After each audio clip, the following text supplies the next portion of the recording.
Nalauman nga ipatubang sa impeachment court sa bungadlaw si National Bureau of Investigation ug NBI Senior Agent Attorney Jeremy Lotok. Si Lotok ang ginapaabot nga magtestigo subong Lunes ukon karon sa hapon sa pagpadayon sa impeachment trial nga nagatalakay sa ika-4 nga article of impeachment nga may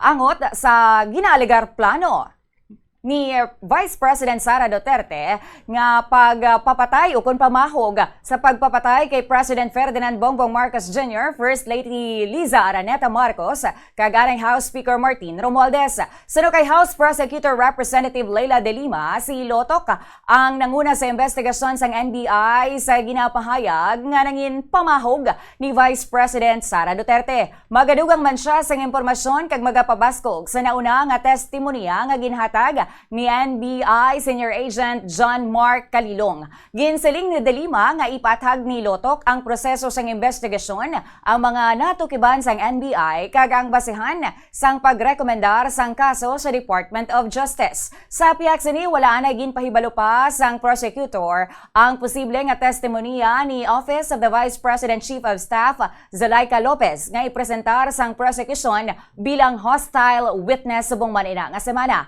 Suno sa iya ang pagsunod nga mga testigo o kung ang pagpasunod sa mga testigo magadepende sa mga resulta sang testimonya ni Lotok subong nga adlaw. Kabomboban tahi ang pagpadayon sang impeachment trial kag ang coverage sang Bombo Radio Philippines umpisa ina karon sa hapon alas 2 sa hapon paagi sa pagmonitor, paglantaw, pagpamati sa tanan nga digital platform sang Bombo Radio Philippines, Bombo Radio Iloilo.